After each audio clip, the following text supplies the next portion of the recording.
Siapa nih yang jadi juru bicara ngobrol hari ini?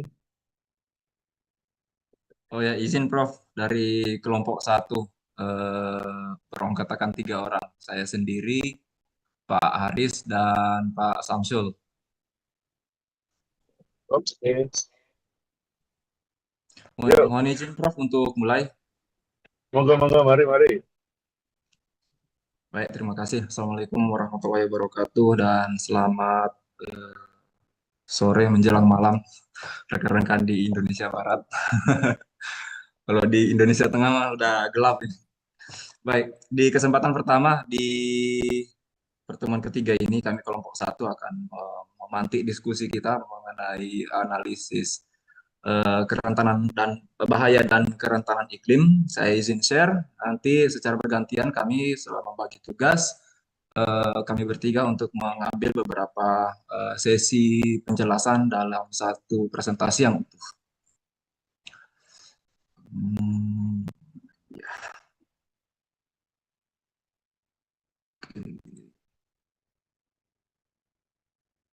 Izin rekan-rekan, apa sudah terlihat?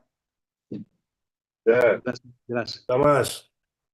Ya, seperti yang saya jelaskan tadi, izin saya sebagai juru bicara pertama untuk diskusi pada malam hari ini bertiga dengan Pak Samsul dan Mas Haris. Eh, untuk bagian prolognya, kami mengambil salah satu video, bisa kita simak sama-sama, video pendek tidak lebih dari 3 menit.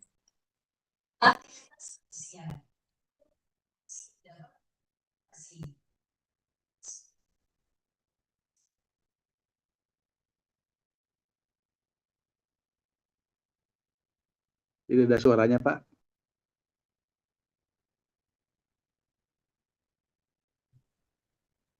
Video ya?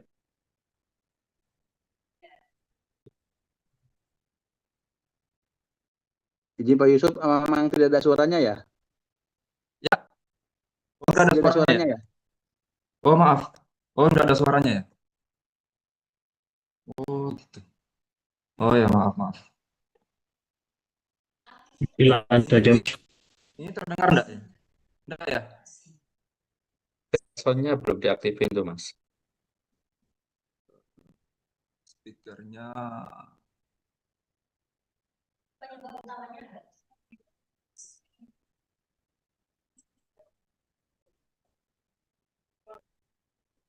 Ini ya? Ini terdengar ya? Belum, Mas. Atau dilanjut aja ke Oh ya, lanjut aja mungkin berikutnya, ya. Mas. Gagal set ini. Cuman, Pak. Ya, ya. Baik, rekan-rekan. Izinkan saya memulai. Kita akan membahas tentang bahaya dan kerentanan iklim. Sebagaimana kami memahami sebagai dari bahan bacaan juga, bahwasanya bahaya iklim merupakan sebuah fenomena ya dari begitu banyaknya sifat dan karakteristik iklim yang berubah-ubah dalam jangka waktu yang panjang. Karena kalau berbicara tentang cuaca cenderung dalam dimensi waktu yang lebih pendek gitu. Nah, pada poin pentingnya adalah bahaya iklim menjadi berbahaya ketika mampu timbul sebuah potensi akan adanya kerugian akibat adanya interaksi antara iklim tersebut dengan faktor-faktor yang berada di area di mana iklim tersebut berlangsung, baik seperti manusia, lingkungan, dan infrastruktur. Nah, berdasarkan sifatnya yang secara otomatis mengklasifikasikan bahaya iklim tersebut ke dalam 3 sifat klasifikasi yang besar. Yang pertama adalah meteorologis, yang bersifat meteorologis, hidrologis, dan klimatologis, yang mana seperti kita bisa ambil contoh untuk yang meteorologis itu seperti adanya siklon dan badai tropis yang salah satu yang cukup berdampak ke Indonesia dan Asia Tenggara dan daerah Australia adalah adanya fenomena El Nino, yaitu penghangatan suhu di sekitar di daerah Samudra Pasifik yang berimpact pada berkurangnya curah hujan dan hembusan hawa panas dari samudra tersebut. Kemudian juga yang paling cukup umum dan sering terjadi berulang di beberapa wilayah kita, kebetulan juga mungkin di Bali sekarang terjadi, namun konteksnya mungkin sedikit berbeda dengan gambar yang kami tampilkan ini, ya. Ini ada banjir, longsor akibat siklus hidrologi yang mengalami anomali gitu, seperti daya tampung wilayah atau permukaan tanah atau tutupan lahan yang sudah tidak lagi seimbang dengan volume air yang dapat muncul suatu akibat adanya keanehan cuaca dan iklim. Dan kemudian juga berdasarkan sifatnya terklasifikasi dalam bahaya iklim yang bersifat klimatologis. Seperti ada gelombang panas yang berimpact pada pertumbuhan tanaman-tanaman dan tumbuhan, sehingga ya berkontestasi berkontribusi pada kemampuan tanaman untuk menghasilkan buah dan untuk dipanen seperti itu. Hingga juga soal kebakaran hutan adanya karena gelombang panas tersebut.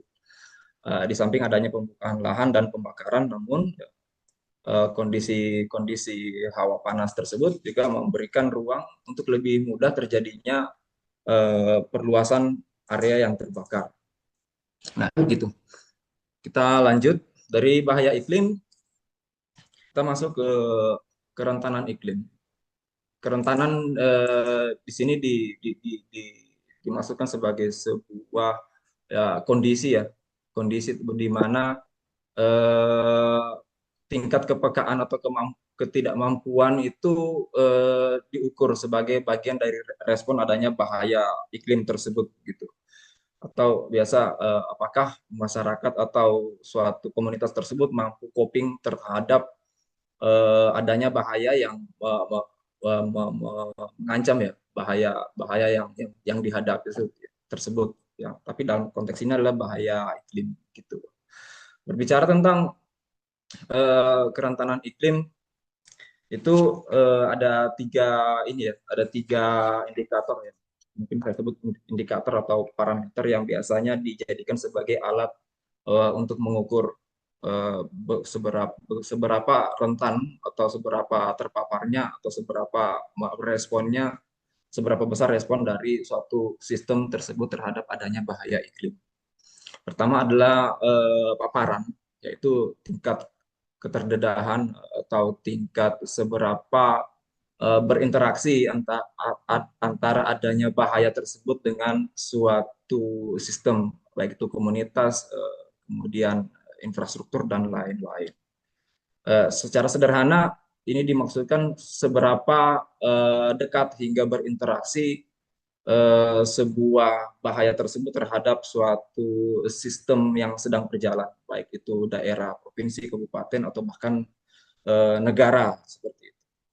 Atau dapat dikatakan juga seberapa menjangkau sebuah bahaya tersebut terhadap area target atau area yang menerima impact-nya seperti itu. Kemudian ada sensitivitas, yaitu adalah dalam hal ketika sudah mengalami paparan, maka seberapa jauh masyarakat tersebut mengalami pengaruh dari pengaruh sehingga mengalami perubahan pola yang awalnya mungkin baik-baik saja, kemudian pada akhirnya terpaksa harus melakukan akhirnya menyadari bahwasanya ada sesuatu yang tidak sedang baik-baik saja, sehingga bisa terjadi seperti adanya ketergantungan masyarakat yang selama ini, misalnya contoh itu melakukan pertanian tada hujan. Ketika terjadi bahaya iklim tersebut melanda, maka tingkat kerentanan muncul atau bahkan meningkat dari kerentanan existingnya, di mana pola pertanian tersebut yang hanya mengandalkan satu metode, yaitu tanda hujan, akhirnya mengalami pengaruh yang signifikan. Seperti itulah yang dimaksud sebagai tingkat sensitivitas dalam kerentanan iklim. Gitu yang kami paham. Kemudian yang ketiga adalah kapasitas adaptif, di mana yang sempat saya sampaikan juga tadi, kemampuan coping ya, kemampuan bertahan atau menyesuaikan diri atau melakukan adaptasi terhadap adanya paparan dan tingkat sensitivitas yang meningkat akibat adanya bahaya iklim tadi. Nah, seperti penerapan teknologi, kemudian strategi mitigasi, atau mungkin forecast-forecast atau peramalan-peramalan iklim sejak awal tersebut sebenarnya mampu dijadikan sebagai modal untuk membangun kapasitas adaptif. Seperti itu, terutama untuk wilayah-wilayah atau daerah yang memiliki kecenderungan iklim berulang, sehingga sebenarnya dapat dibaca tren bahwasanya kapasitas adaptif itu sebenarnya dapat dibangun di situ. Namun poin dasar dari kapasitas adaptif adalah tentang menilai bagaimana mengukur bagaimana kemampuan suatu society atau komunitas tersebut melakukan mengambil momentum dan melakukan adaptasi, membaca momentum dan melakukan adaptasi, seperti itu. Kemudian dalam penilaian seberapa besar bahaya dan kerentanan yang dimiliki dalam menghadapi ancaman iklim, ada sebuah kerangka yang kami angkat di sini sebagai bahan diskusi kita adalah pertama ya tentu identifikasi bahaya, gitu, melakukan identifikasi atau penemu kenalan bahaya yang sedang atau bahkan akan mengancam. Kemudian melakukan pemetaan. Tahap selanjutnya adalah melakukan pemetaan, yaitu membuat ruang klasifikasi sejauh mana ruang lingkup dampak dari sebuah ancaman tersebut melanda, bahkan hingga potensi-potensi apa saja yang dapat terjadi di dalam ruang lingkup paparan tersebut atau ruang lingkup area yang mungkin akan tereksposur. Kemudian dalam hal tersebut dilanjutkan dengan analisis kerentanan, menilai sejauh mana kerentanan yang dimiliki di suatu daerah tersebut terhadap bagaimana merespon adanya bahaya iklim tersebut. Kerentanan di sini misalnya apakah terdapat sesuatu hal-hal yang mungkin bisa menjadi momentum negatif, di mana hal-hal tersebut belum persiapan belum dibuat atau mitigasinya belum tersiapkan, namun bahaya iklim telah melanda. Kemudian integrasi risiko ya gitu. Di sini dimaksud sebagai proses mengindeks antara seberapa besar bahaya ancaman bahaya iklim tersebut dengan analisis dengan kerentanan yang ada, sehingga dapat dikeluarkan sebuah indeks atau penilaian seberapa besar risiko atau konsekuensi yang akan dihadapi oleh sebuah wilayah atau kawasan atau komunitas tersebut terhadap adanya bahaya iklim.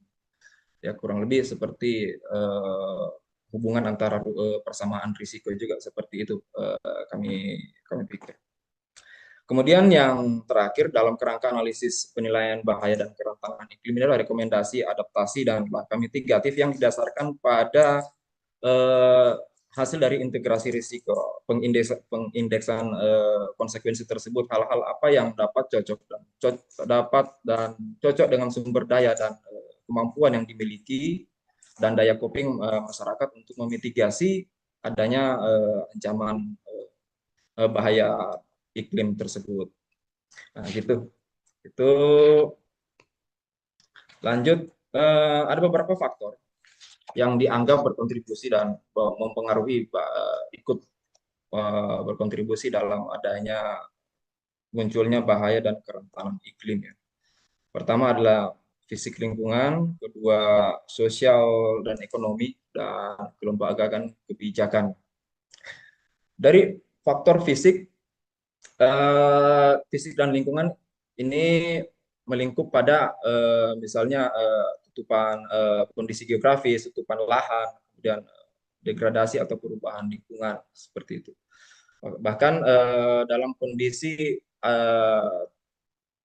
iklim yang berubah dan cenderung belum mengalami perubahan di beberapa tahun-tahun berikut sebelumnya. Namun jika terjadi sebuah perubahan morfologi sungai, perubahan alur sungai dan tutupan lahan das, kami pikir itu dapat berkontribusi terhadap semakin tingginya risiko dari bahaya dan kerentanan iklim, seperti itu. Kemudian juga pola penyediaan infrastruktur yang tidak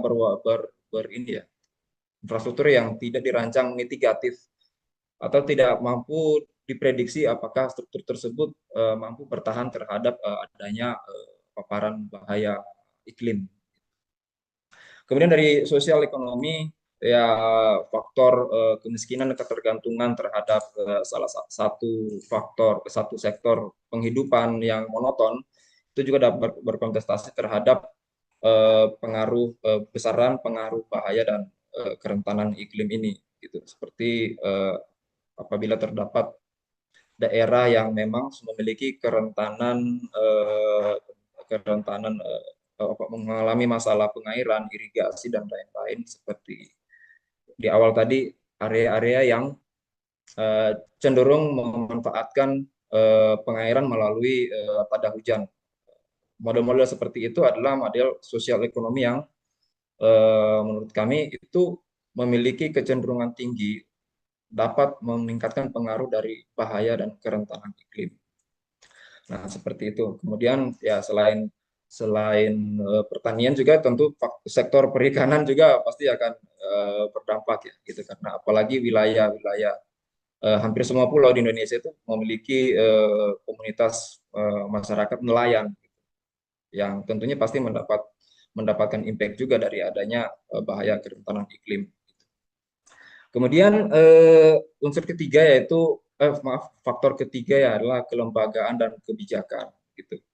Ini berbicara tentang ya ketersediaan regulasi atau aturan atau kebijakan atau hal-hal yang diatur dalam skala daerah, karena iklim ini berbicara menurut kami berada di dimensi yang luas, mungkin dapat di skala kabupaten paling kecil, provinsi, atau bahkan beberapa wilayah di dalam satu wilayah yang besar dalam provinsi ya, di beberapa provinsi, seperti itu.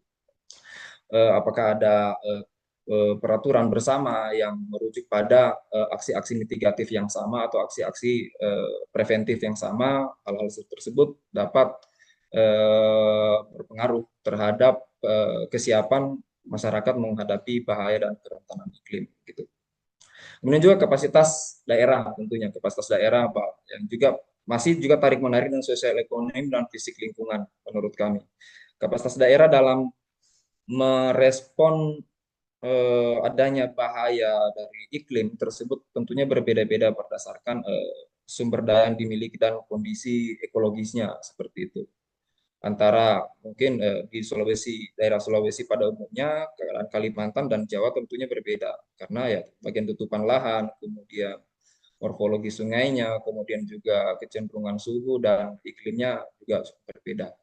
Itu yang kami maksud sebagai kapasitas daerah atau kemampuan daerah dalam merespon adanya bahaya iklim. Nah, seperti itu. Di slide selanjutnya rekan-rekan akan dilanjutkan oleh Mas Haris. Kami sudah membagi tugas. Saya akan stop di slide kelima dan akan dilanjutkan oleh Mas Haris untuk pembahasan pemantik diskusi ini. Ya, silakan Mas Haris. Ya, terima kasih Mas Yusuf. Selamat malam Prof. Dan selamat malam para teman. Selamat malam. Mungkin Yusuf, next slide-nya.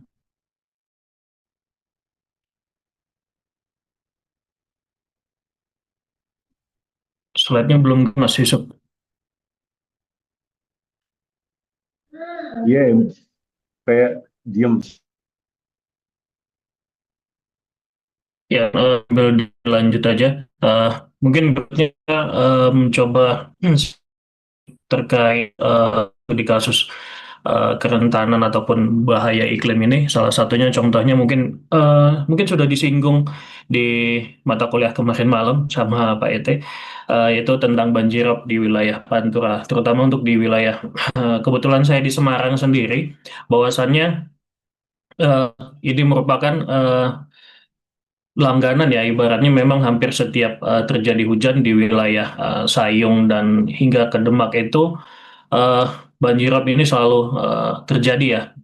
Baik itu di musim penghujan ataupun di musim peralihan kemarau, ini akan selalu terjadi gitu. Jadi dari segi bahayanya atau hazardnya sendiri, eh, banjirop ini merupakan kayak fenomena sudah rutin tiap tahun, bahkan tiap bulan pun terjadi. Bahkan ketika terjadinya apa namanya bulan purnama pun masih apa namanya terjadi rob juga gitu, karena kenaikan tinggi muka laut gitu. Kemudian juga untuk dari segi bahaya dari hazardnya sendiri, ini adalah faktornya dari naiknya muka air laut, kemudian akibat dari pemanasan global. Kemudian juga selain itu eh, faktor yang mempengaruhinya juga salah satunya adalah penurunan muka tanah ya, atau land subsidence. Ini menurut Marfa di tahun 2009 ini penurunannya bahkan 5 sampai 10 cm per tahun ya, terutama di beberapa titik di wilayah Semarang gitu. Kemudian dari selain itu juga pengaruhnya dari curah hujan ya. Biasanya kalau misalnya kebetulan karena saya di BMKG, mungkin ketika hujan di atas mungkin berkisar antara 20 saja, 20 milimeter dalam hitungan jam, itu sudah menggenangi wilayah Sayung hingga ke wilayah Demak gitu. Kemudian yang kedua adalah kerentanannya atau vulnerability-nya ya. Di sini ada paparan seperti yang sudah dijelaskan oleh Mas Yusuf sebelumnya, ada paparan sensitivitas, kemudian juga adaptif. Dari paparannya sendiri ini banyak pengaruhnya, terutama untuk para warga yang tinggal di daerah tersebut, itu merupakan daerah-daerah rumah tangga, kemudian juga hampir mayoritas juga sebagian 70% juga kawasan industri. Ini sangat sangat berpengaruh gitu, karena ini merupakan jalur-jalur vital ya, terutama untuk pabrik-pabrik yang cukup besar seperti Polytron dan lain-lain gitu. Kemudian dari segi sensitivitasnya, ini masyarakat eh, apa namanya lebih lebih rentan ya terhadap intrusi air laut, baik dari segi eh, apa namanya robnya, kemudian juga eh, segi industrinya juga harusnya lebih sensitif gitu. Kemudian dari segi adaptifnya ini kita nilai rendah karena ditandai dengan keterbatasan ekonomi di wilayah pesisir gitu, rendahnya akses, kemudian terhadap pelayanan perumahan tahan banjir, serta juga lemahnya kapasitas kelembagaan dalam artian dari segi yang dibahas tadi oleh Mas Yusuf dari kelembagaan atau kepemerintahan masih masih sangat lemah gitu. Karena yang menjadi eh, apa highlight sekarang untuk banjirop di Semarang ini hanya dari segi jalan tol ataupun apa ya seawall gitu ya. Jadi untuk dari segi kapasitas yang lainnya masih masih kurang gitu. Jadi implikasinya atau akibatnya ini cukup mengganggu dari segi ekonomi, terutama untuk di wilayah tersebut kan merupakan wilayah-wilayah perekonomian ya, pabrik gitu. Jadi para apa namanya pegawai-pegawai pabrik itu cukup terhambat ya untuk di wilayah-wilayah Pantura tersebut. Jadi untuk setiap misalnya pagi atau jam kerja itu akan macet, mereka akan nunggu hingga beberapa jam gitu. Kemudian untuk dari segi strategi atau adaptasi mitigasinya itu ya seperti yang sudah dilakukan sekarang oleh pemerintah, pembangunan tol laut ya, itu sangat masif hingga beberapa tahun ke depan. Kemudian juga eh, apa namanya harusnya lebih ditingkatkan seperti yang sudah dibahas oleh Pak Ed kemarin malam kemarin ya, adaptif yang terhadap masyarakat ya, peninggian apa namanya rumah jadi rumah panggung segala macam itu dalam bentuk fisiknya. Kemudian untuk ekosistemnya mungkin dari eh, mangrove sendiri ya, karena sepertinya saya lihat untuk di wilayah tersebut masih sangat jarang ditanami mangrove, walaupun memang karena sudah dari awal sangat masif terjadinya atau pemasukan air laut ke dalam daratan gitu. Kemudian dari segi sosial ekonominya itu bisa apa ya di change dari mata pencaharian masyarakat yang biasanya dari pabrik mungkin bisa berubah jadi mata pencahariannya sebagai nelayan gitu ya, karena itu tadi yang biasanya pabrik kemudian sudah menggenangi dan menjadi lautan, di situ mungkin lebih baik diadaptasi menjadi sebagai nelayan gitu. Kemudian dari kelembagaannya sendiri yang bahasannya telah dijelaskan tadi masih kurang. Jadi memang ini perlu ada sebuah skema ataupun apa ya peraturan baik pemerintah provinsi. Jadi harusnya ada kolaborasi ya antara swasta, pemerintah dan masyarakat, itu membuat peraturan ataupun yang bisa beradaptasi terhadap kejadian rob tersebut gitu. Kemudian di kasus yang kedua, eh, next slide Mas Yusuf, kita ngambil kasus kekeringan ya. Kebetulan karena saya juga di Jawa Tengah, jadi eh, saya ngambil dua kasus, yaitu selain rob tadi dan juga kekeringan, karena memang untuk wilayah Jawa Tengah dan juga Jawa Timur ini mungkin sebuah apa ya, kayak momok ataupun langganan juga untuk di masa-masa contoh Jawa Tengah di wilayah selatan, terutama yang berbatasan dengan Yogyakarta, Wonogiri, itu daerah Gunung Kidul itu sangat masif untuk kekeringan ya. Bahkan sedikit berbeda apa namanya pola hujannya itu, bagian tengah untuk Jawa Tengah sendiri itu cukup sering terjadi hujan gitu. Kemudian ataupun di wilayah Jawa Tengah bagian tengah, kemudian timur dan bagian utara sudah masuk musim hujan beberapa bulan, tapi di wilayah selatan untuk Wonogiri itu sangat terlambat gitu ataupun kering gitu. Jadi ini cukup bahaya dari segi penurunan curah hujannya, kemudian juga ini akan mempengaruhi juga bahaya itu menimbulkan suhu udara yang lebih tinggi gitu. Bahkan mungkin akan sedikit berbeda dengan wilayah di selatan itu kan berdekatan dengan Gunung Lawu ya. Untuk di Karanganyar itu bahkan kan wilayahnya dingin. Itu akan sedikit berbeda, bahkan lebih panas untuk di wilayah Wonogiri gitu. Dan juga mungkin selain Wonogiri seperti di wilayah Jawa Tengah bagian timur seperti Rembang, kemudian Blora, itu juga sedikit berbeda, terutama wilayah Rembang ini juga hampir sama seperti Wonogiri. Dia sedikit terlambat, bahkan mungkin apa ya, memang eh, curah hujannya sangat rendah sendiri gitu. Bahkan seperti tahun ini yang notabene kita sebut kemarau basah, daerah-daerah Rembang itu bisa hanya beberapa bulan yang hanya mendapatkan curah hujannya gitu. Jadi dari segi itu semua ini akan menimbulkan kerentanan ya. Itu sebagian besar seperti yang saya sebutkan tadi akan mempengaruhi pertaniannya gitu. Untuk di wilayah pedesaannya, baik itu dia tanam padi, kemudian jagung ataupun kedelainya. Kemudian juga sensitivitasnya ini mempengaruhi di sektor pertanian sangat jelas. Ini akan sangat rentan untuk para petani-petani padi ataupun jagung untuk di wilayah-wilayah tersebut.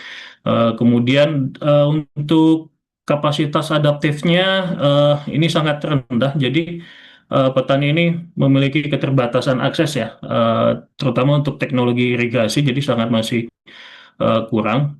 Kemudian rendahnya eh, apa ya peralihan, mungkin beberapa wilayah mungkin sudah misalnya ketika masuk musim kemarau mereka beralih ke pekerjaan yang lain, misalnya yang tadinya penanam padi mungkin bisa jadi nanam bawang gitu ataupun nanam yang lainnya ya, palawija gitu. Nah ini sangat-sangat kurang gitu. Jadi mungkin atau mungkin dikarenakan minimnya pengetahuan terkait apa ya pertanian yang adaptif terhadap iklim gitu. Jadi ya seperti saya bilang tadi bahwasannya eh, mungkin daerah-daerah tersebut kurang pemahamannya atau mungkin ada sosialisasi gitu.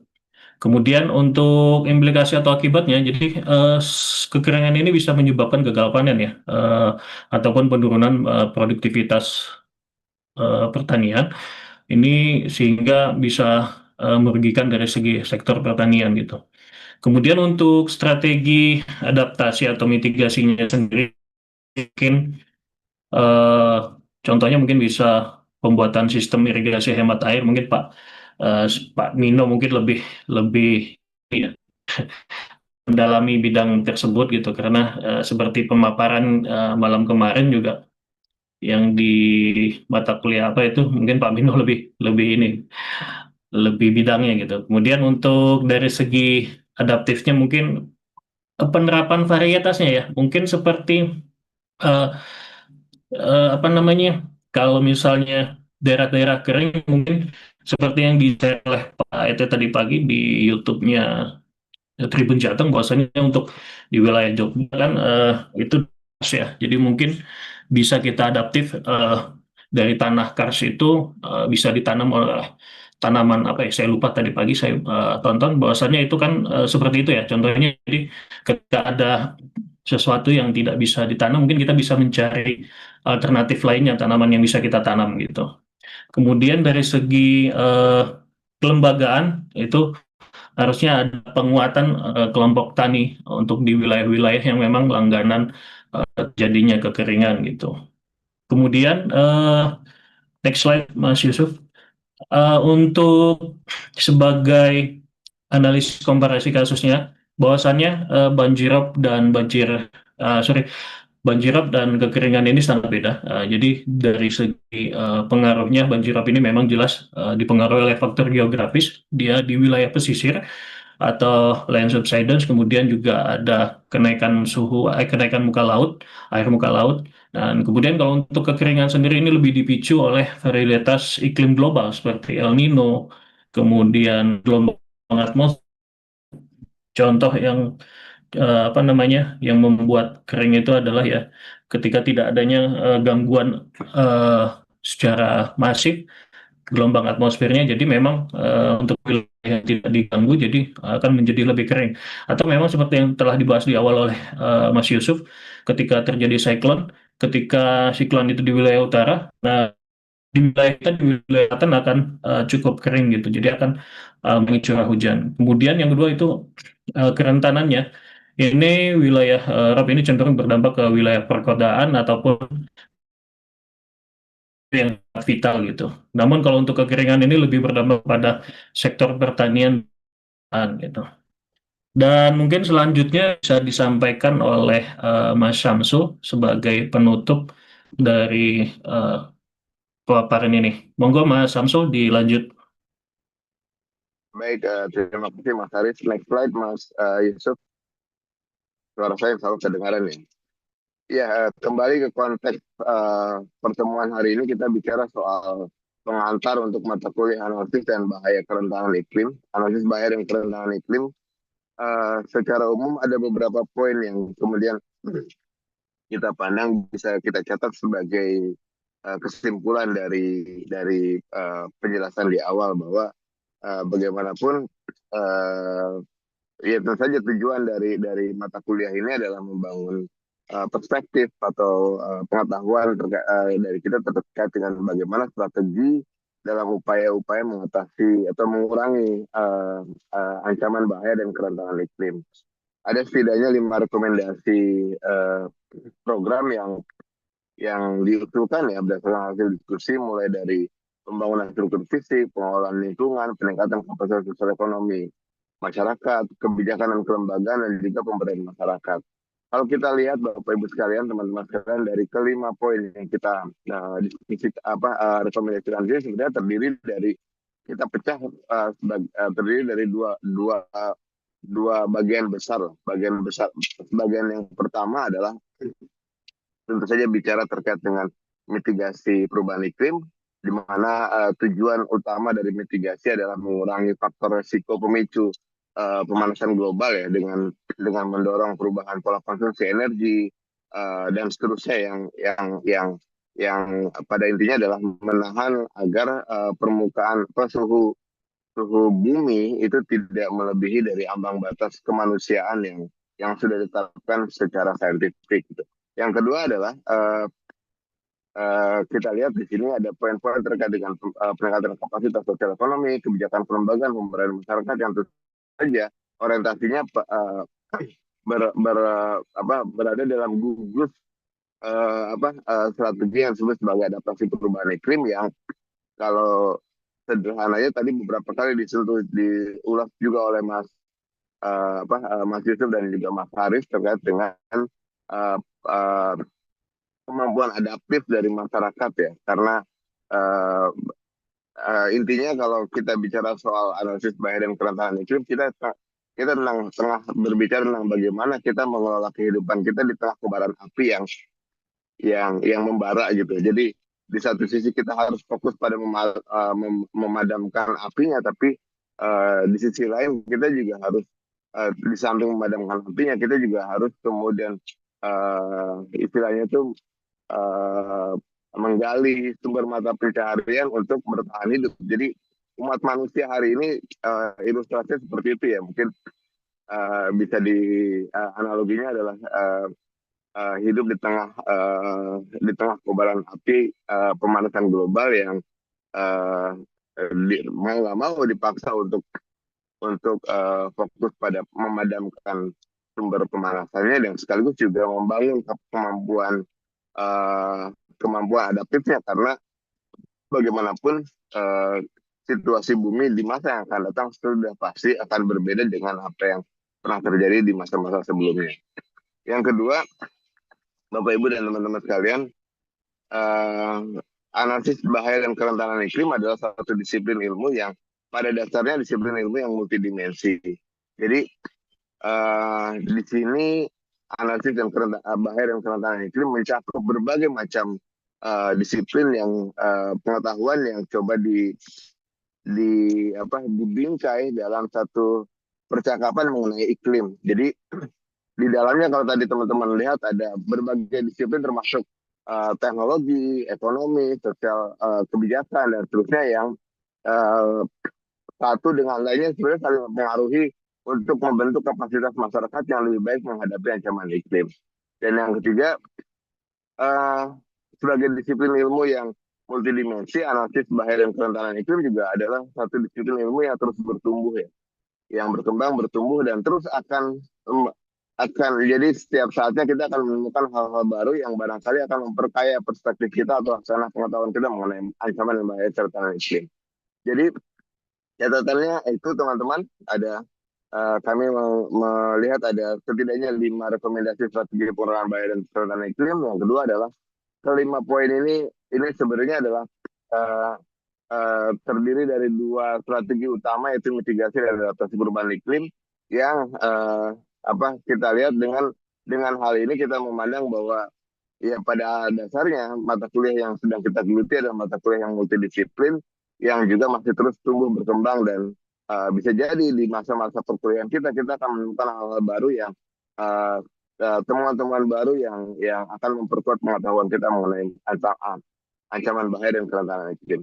Begitu poin dari saya, penutup ya. Kalau tidak salah setelah ini nggak ada slide lagi gitu. Saya kembalikan ke teman-teman, ke PT dan teman-teman. Mohon izin saya off cam.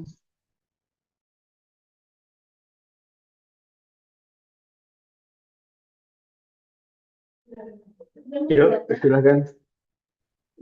Izin, Prof. Iya, obrolan awal yang menarik. Makasih, Prof. Terima kasih teman-teman sudah memberikan pembekalan buat kita semua, buat kami-kami. Barangkali terkait dengan bahaya bencana itu adalah tugas kita semua untuk bisa mengedukasi masyarakat. Selama ini yang disebut dengan bencana itu yang enak dan digorengnya, enak dipasarkannya hanya barangkali sebatas gempa, tsunami, banjir, dan longsor.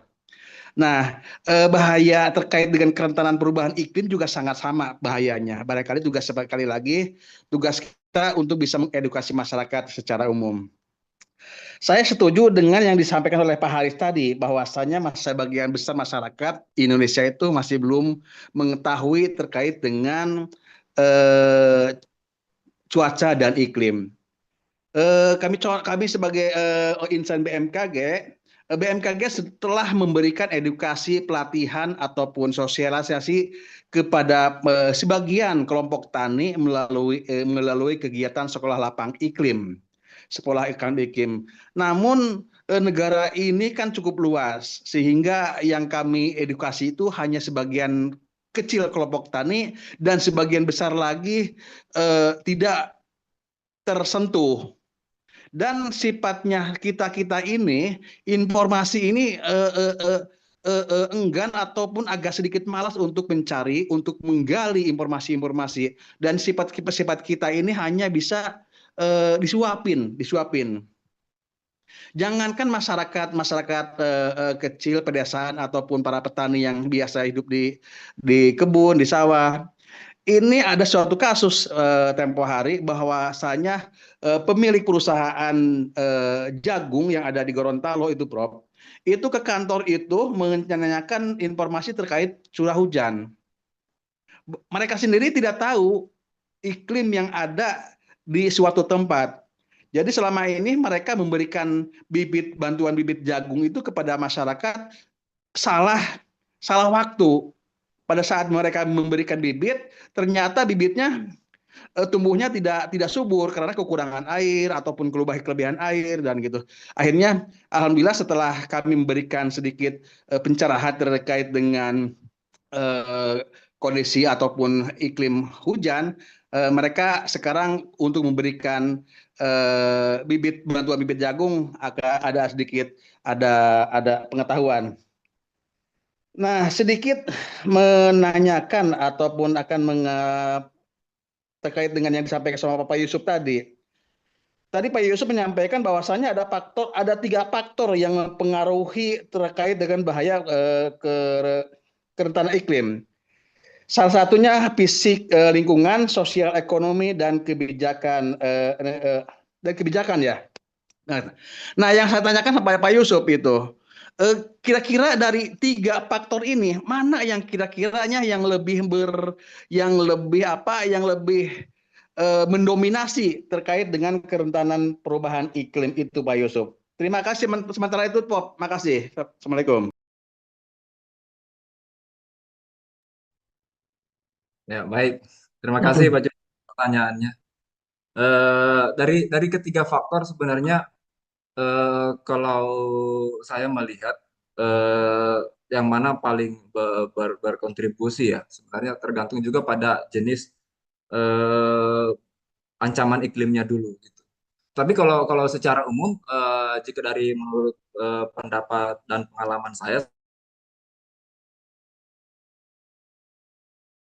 kondisi faktor fisik dan lingkungan yang cukup ini ya, yang cukup punya peluang besar ikut mempengaruhi adanya bencana perubahan iklim ya. Karena bahwasanya saya memahami bahwasanya gini, faktor fisik dan lingkungan itu adalah ya kondisi existing pertama yang langsung berinteraksi dengan adanya paparan gitu. Nah, gitu. Jadi bukan berarti mengesampingkan faktor sosial dan ekonomi dan kelembagaan dan kebijakan. Saya kira itu adalah faktor yang lebih berada kepada ranah mitigatif sebenarnya, gitu.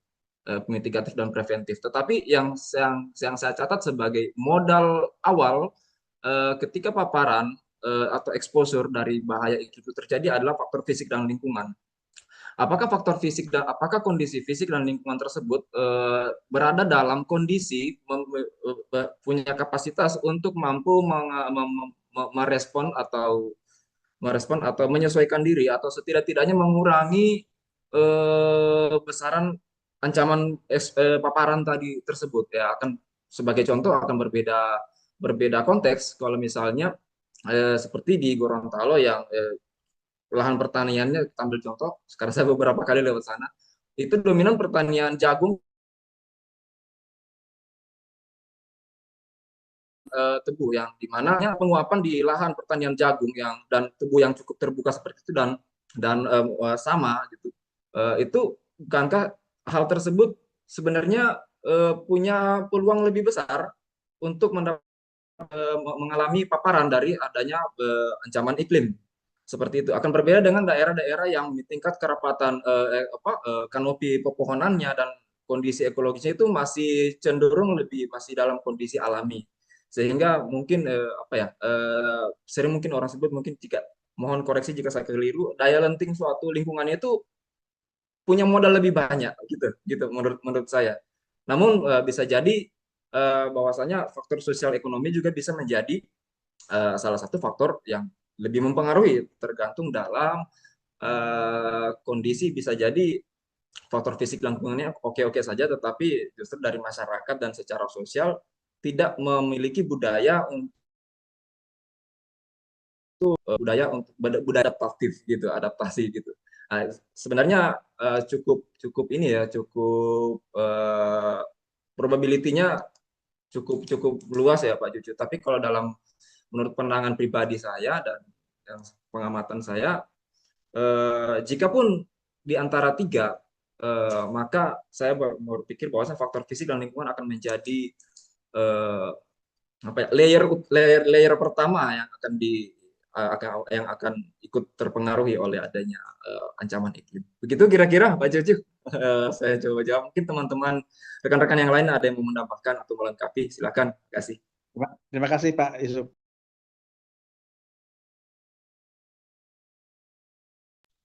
Saya Ya, Mas silakan. Yusuf. Iya. Eh, menarik ini analisis kerentanan iklim.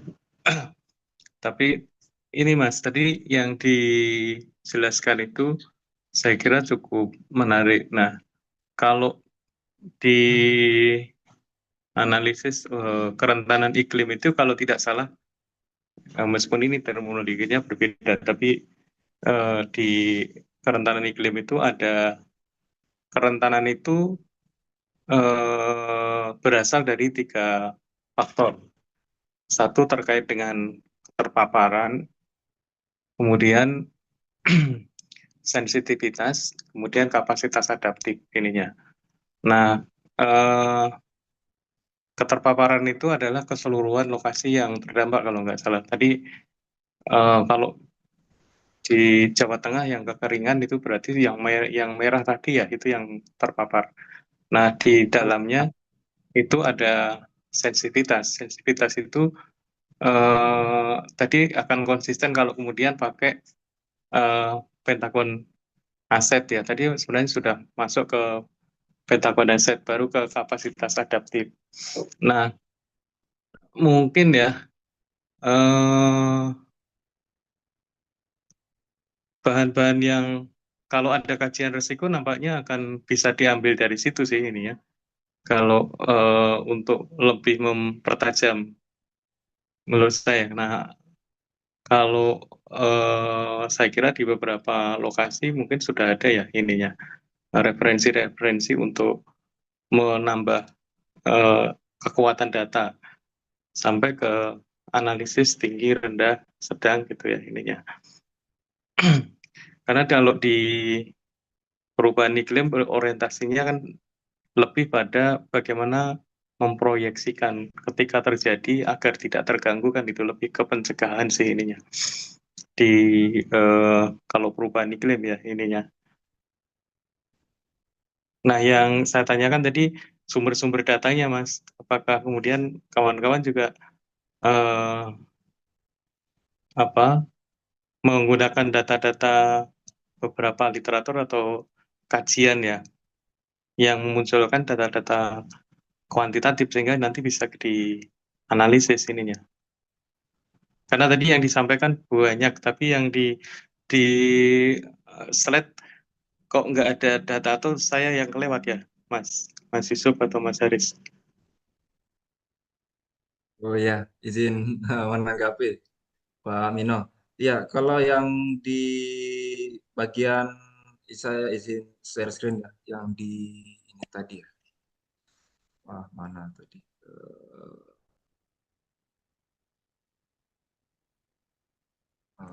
Ini ya. Mino saya, Mas. Di ini ya. Yang sini tadi, Pak ya. Ini Pak ya. Ya, kebetulan salah satu data yang kita temukan itu ini dari sebuah jurnal yang ini kami cari, kebetulan dia membahas di Jawa Tengah ya. di Jawa Tengah. Bahwasanya untuk memberikan gambaran bahwasanya sebagaimana exposure dari adanya ancaman bahaya kekeringan itu tadi, Pak. Nah, gitu. Dalam konteks ini tadi kebetulan Mas Haris yang menjelaskan karena kebetulan berada di bidang kerja yang kebetulan dapat menjelaskan lebih komprehensif seperti itu. Dan memang untuk data numerik kami mengalami eh, tantangan karena umumnya di beberapa jurnal atau di artikel itu tidak begitu memberikan tidak banyak dari yang kami periksa dan yang kami kaji ininya ya artikelnya tidak banyak memberikan sajian data numerik tapi lebih kepada grafik GIS itu atau infografis. Di pendapat kami sepertinya memang di beberapa ini masih asumsi saja bahwasanya kajian-kajian tentang eh, iklim ini banyak dia memang melakukan pendekatan secara pakai GIS dan analisis spasial seperti itu masih asumsi awal kita, Pak Minang. Mungkin Mas Haris bisa bantu untuk penjelasan soal muatan data kuantitatif mungkin Mas, monggo Mas, Ya, kasih. ya, terima kasih Pak Amino. Jadi gini, pada dasarnya di pemaparan kita ini, karena memang apa namanya di judul juga dari seginya itu eh, pengantar ya. Jadi mungkin tidak lebih banyak ke data ya, jadi lebih ke teori-teori saja yang kita sampaikan. Namun seperti yang disampaikan oleh Mas Yusuf tadi, bahwasannya memang hanya ada satu data yang kita sampaikan, yaitu data kerentanan kekeringan yang memang bahwasannya yang itu tadi kita bahas karena memang sedikit luas, jadi yang ditampilkan hanya di kekeringan saja. Mungkin kalau untuk lebih detailnya sudah saya share dari BPBD Jawa Tengah di chat itu maps untuk bahaya kekeringan untuk di wilayah Jawa Tengah. Jadi yang disampaikan oleh Mas Yusuf tadi di PPT bahwasanya itu dari penelitian teman-teman yang lain, maksudnya orang lain gitu. Cuman yang di saya yang karena saya di sini di BMKG bahwasanya memang dari teman-teman BPBD juga memberikan peta yang saya share di chat itu. Jadi memang jelas hampir sama dengan yang penelitian yang atau gambar yang ada di PPT tadi bahwasanya untuk wilayah Jawa Tengah bagian eh, barat dari utara ke selatannya itu memang cukup rawan terhadap kekeringan. Ya, seperti saya jelaskan tadi, bahwasannya memang polanya sedikit berbeda untuk di wilayah Jawa Tengah bagian timur, eh, dari utara hingga ke selatannya berbeda. Mereka lebih terlambat apa ya mendapatkan curah hujannya. Jadi memang seperti yang saya sebutkan tadi kayak wilayah Rembang, kemudian memang apa namanya cukup kurang lah terdapat atau mendapatkan curah hujannya gitu Pak Mino. Jadi mungkin dari segi data yang kita sampaikan cuman itu Pak Mino. Kalau memang kurang berkenan nanti bisa diperbaiki untuk ke depan. Monggo Pak Mino.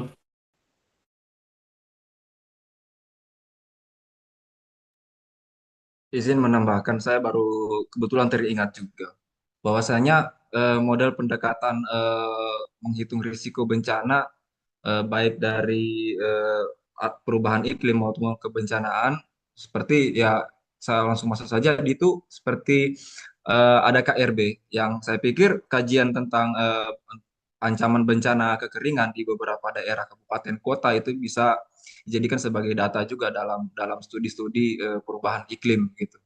Walaupun mungkin parameter yang dipakai itu dalam perhitungannya menghitung indeks risiko bencana dan menghitung indeks risiko perubahan iklim, ancaman perubahan iklim mungkin berbeda secara secara metodologinya. Namun saya pikir data-data di beberapa kajian seperti KRB itu bisa juga dijadikan, terutama saya belum tahu juga apakah di Jawa Tengah sebagian besar seluruh wilayah kabupaten kota itu sudah memiliki KRB. Namun saya melihat itu sebagai peluang membangun basis data juga untuk kajian-kajian analisis kerentanan iklim. Hanya saja memang kami tidak menyajikannya dalam diskusi ini. Begitu kira-kira Pak Mino, Mas Aris, makasih Ya, saya ya. menambahkan itu. Makasih Mas Yusuf. Iya, tadi saya juga ingin memasukkan itu. Mungkin kalau ada KRB-nya kayaknya menarik ya Mas, atau Inaris ya. Sehingga gambaran analisisnya bisa kelihatan ininya. Iya. Ya, makasih Mas Saya Yusuf. nyambung aja. Itu nanti dipaparkan pada saat kelompoknya Mas Milo. Analisis bahaya dan kerentanan yang berdasarkan KRB nanti dipaparkan pas kelasnya Mas kelompoknya Mas Milo deh. Pik, pik, pik, Karena pik, di pik, sini pik. karena Setuju. ini kan kita kan baru bicara soal pengantar mata kuliah ya. Jadi memang kita belum masuk ke analisis kerentanan iklim secara teknis ya. Karena gini Mas Milo dan teman-teman yang lain ini, mohon maaf kalau saya keliru ya. Perubahan iklim adalah fenomena global yang dampaknya itu sangat lokal ya. Di mana satu lokal dengan lokal lain itu tidak bisa jadi memiliki karakter kerentanan yang berbeda-beda kayak gitu. Jadi eh, sehingga kemudian tindakan untuk merespon iklim itu bukan hanya tindakan yang bicara pada aspek kebijakan yang makro baik di level global, nasional maupun kabupaten kota, tapi sebenarnya tindakan yang paling esensial untuk merespon iklim adalah tindakan pada level tapak ya, pada level komunitas kayak gitu. Dan nanti teman-teman jangan khawatir, Mas Nenu punya banyak konten terkait dengan hal ini, jadi kita nanti tunggu presentasinya Mas Nino di mata kuliah ini. Begitu dari saya.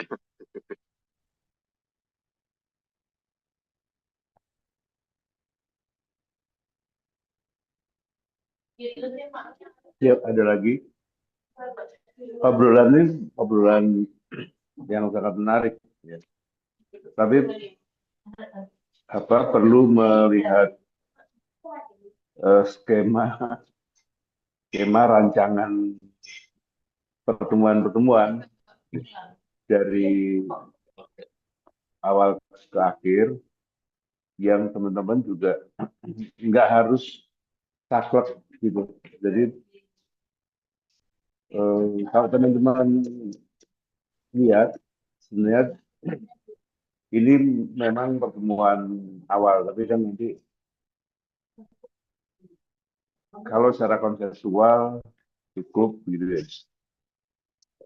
Kalau ada hal-hal yang kelupaan, wajar nanti ditambahi di pertemuan berikutnya. Nah, hanya di dalam pertemuan awal itu kita boleh bertanya selalu misalnya fenomena kecenderungan ancaman itu global. Tapi kalau dilihat dari fisik misalnya, itu juga ada lokalitasnya. Tapi bicara kemampuan respon, itu semuanya kayak multi level juga. Negara yang merespon dengan kebijakan berbeda itu akan berdampak positif atau negatif beda ke level di bawahnya. Jadi kalau kita melihat, misalnya sering kita bicara ujungnya di tapak, di komunitas, tapi kita juga nggak boleh melakukan generalisasi komunitas kan. Ya, dalam satu komunitas nelayan misalnya, itu di dalamnya ada keluarga-keluarga nelayan yang sensitivitasnya itu beda, yang kapasitas untuk adaptifnya beda. Nah, jadi kalau tadi misalnya Pak, itu mana nih yang lebih penting? Rasanya kayak emang harus diperhatikan titik demi titik gitu. Dan setannya itu begitu, masalahnya itu di situ. Kita sering melakukan kebijakan generalisasi itu ada di level ini. Nah ini yang PR. Nah harapannya nanti di setiap tahapan diskusi itu kita bisa bolak-balik membaca ulang yang konseptual sebagai pengantar di pertemuan ini. Ulang besok lebih ke urusan data di mana sih data tentang penjelas yang ditandatanyakan di sekarang ini akan ketemu di pertemuan besok. Belum itu melingkar-lingkar. Ya, jadi untungnya satu ini. Yang diskusi di mata kuliah ini nggak banyak. Kalau banyak nanti jadi kayak bisnis visual lagi. Nah, kalau nggak banyak itu kan bisa maju, mundur, bulat, balik. Nah, itu dan ini kan kayak obrolan aja ya. Kayak ya, yang belum misalnya sebagai pengantar ini sangat bicara kerentanan ancaman sangat iklim. Nanti kalau di overlapping dengan yang meningkatnya kerentanan karena ancaman yang non iklim, itu jenis ancaman yang berbeda udah jadi berbeda lagi ya. Jadi kita jangan sampai juga terjebak yang disebut ancaman dan kerentanan iklim itu menjadi hanya sangat iklim. Bisa jadi di overlapping dengan longsor udah jadi beda cerita. Kerentanan iklim dan ancamannya dengan di overlapping dengan kebijakan atas permisivitas ke tambang udah jadi beda lagi. Ya mudah-mudahan ini bisa menambah ke pemahaman kita. Jadi kita akan menumpuk apakah misalnya nanti di ujungnya apakah kebijakan-kebijakan kita akan menumpuk meningkatkan sensitivitas orang gitu. Karena di satu terhadap aset yang dimiliki begitu ya kebutuhan asetnya sama kebutuhan ininya sama tapi pasti akan punya kita lagi mikir rasanya obrolan tentang perubahan iklim itu sebenarnya obrolan keluarga kerenannya Tapi ini Mas kayaknya itu, yes. Tete, saya tuh apa? Kayaknya kita perlu menyampaikan ke publik saja. Jadi kan kayaknya kan ada dua faksi ya, memilahkan antara bencana dan perubahan iklim. Tapi sebenarnya kan yang di sini nanti mungkin ya teman-teman bisa pertegas bahwa kedua-duanya itu kan yang berbahaya adalah dampaknya kan gitu. Perubahan iklim kan sebagai faktor ya ininya. Kalau di apa namanya Mas? Kalau di bencana itu kan itu masuknya ke apa jenis ya Mas ya. Kalau longsor itu kan ragam kan itu kan. Biasanya kan hidrometeorologi.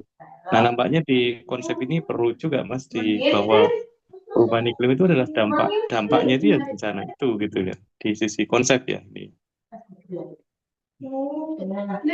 Karena orang kayak dan biar tidak terpilah bahwa di dalam undang-undang pun juga sebenarnya kan melihatnya seperti itu kan. Jadi hidrometeorologi kan begitu kan ya. Maksudku itu masih konsep makanya perlu dipertegas itu. Jadi kedua antara perubahan iklim dan itu kan hanya beda jenis atau faktor penyebab saja gitu ya.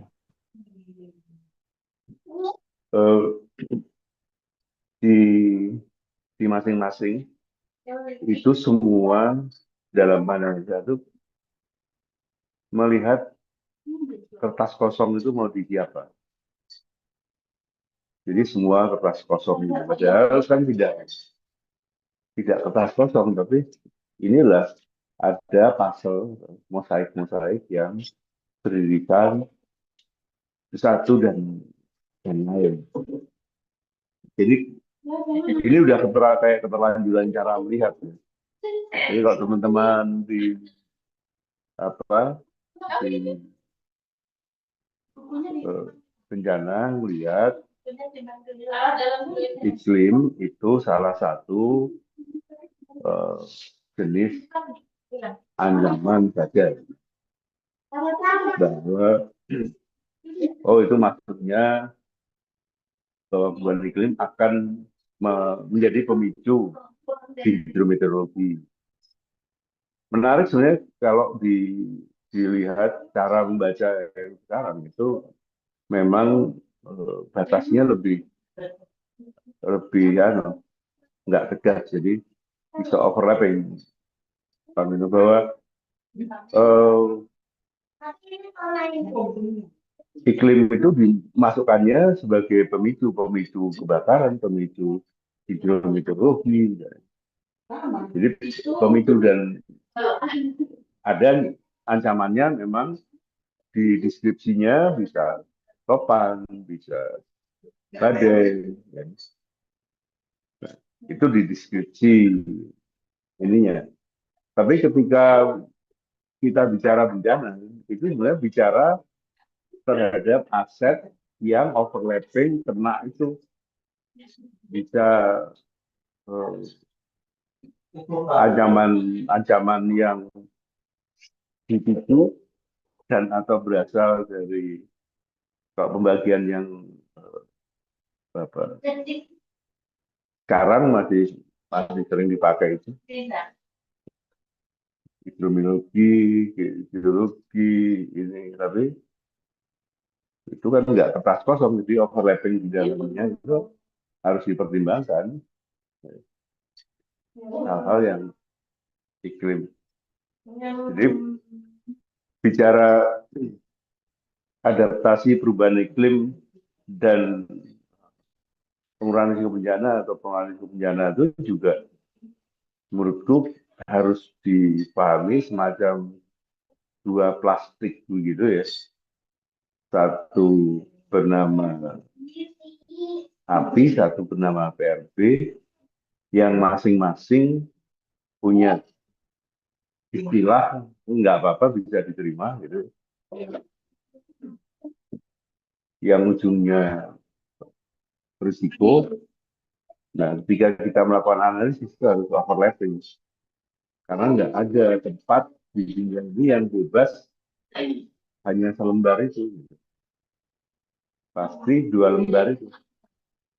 Hingga seberapa besar nanti ini masuk ke dalam api dan seberapa besar dalam PLC. Nah, mitigasi ini sebenarnya kita masih bisa menangkap bahwa itu urusan lain yang dilakukannya itu tanggung jawabnya memang harus global atau bareng masif gitu. Nah, negara apa-apa yang empatinya kurang, yang dia masih punya kemampuan adaptif yang tinggi atau kerentanannya itu rendah, ya, maka dia berpikir mitigasi itu IKWL, ya gitu. Ya. Jadi kalau tadi kita bilang kita itu ada di dalam bara, tapi nggak dulu. Orang masih merasa bahwa ada yang bisa beli AC, ada yang bisa beli kipas, ada yang nggak bisa beli apa-apa. Nah, itu mulai levelnya mulai dari negara sampai rakyat. Sebagian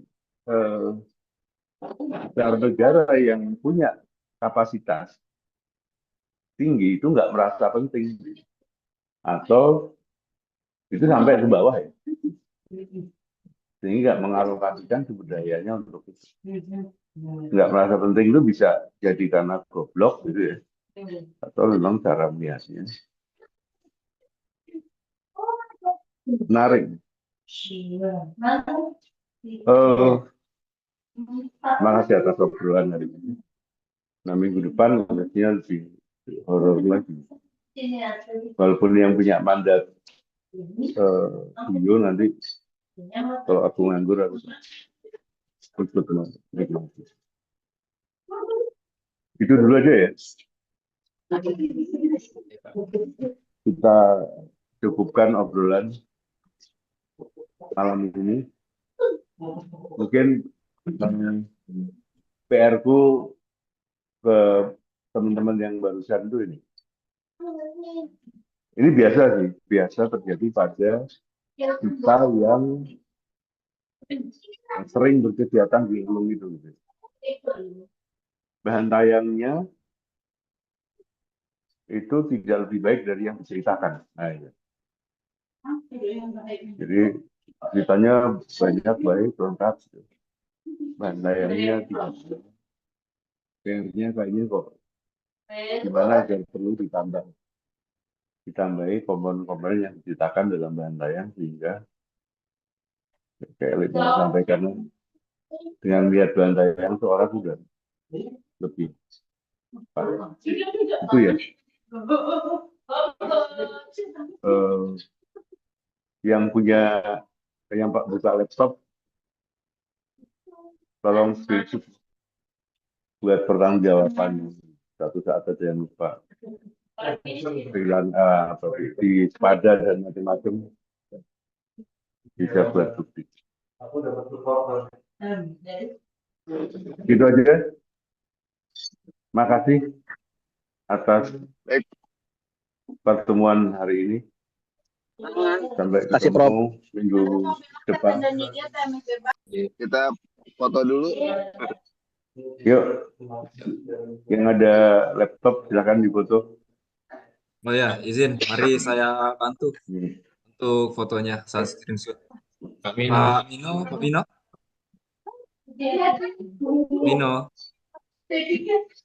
mana Pak Mino ya? Belum open kamera, Pak Mino.